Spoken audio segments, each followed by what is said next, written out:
आज जसं मगाशी उल्लेख झाला की गुन्हेगार जर स्मार्ट झाले आहे तर आपल्याला एक्स्ट्रा स्मार्ट व्हावं लागेल आणि एक्स्ट्रा स्मार्ट व्हायचं असेल तर एक्स्ट्रा स्मार्ट इन्फ्रास्ट्रक्चर तयार करावं लागेल आणि तशा प्रकारे ह्युमन रिसोर्स ट्रेनिंग देखील आपल्याला करावं लागेल।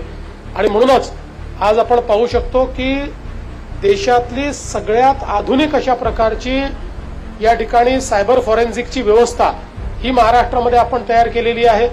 या ठिकाणी देशातली सगळ्यात आधुनिक सायबर लॅब ही आपण महाराष्ट्रामध्ये तयार केलेली आहे। आज जी कॅपेबिलिटी महाराष्ट्राने तयार केलेली आहे ती आता अन्य कुठल्याही राज्याकडे नाही। किंबहुना अनेक राज्यातले लोक आता आपल्या महाराष्ट्रामध्ये येऊन आपल्याला विनंती करतायत की अशा प्रकारची लॅब आपण तयार करून द्या।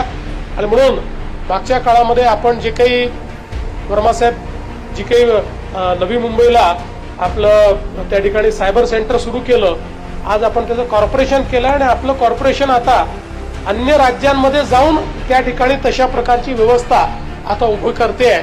किंबहुना आपल्याकडे तर आता काही वेगवेगळ्या देशातनंही अशा प्रकारे आमच्या देशात करून द्या ही मागणी आली आहे। त्यामुळे गुन्हेगाराच्या 2 पावलं पुढे राहिलं तरच गुन्ह्यावर आपण आळा घालू शकतो आणि त्या दृष्टीने या सगळ्या व्यवस्था या अत्यंत महत्त्वाच्या आहेत।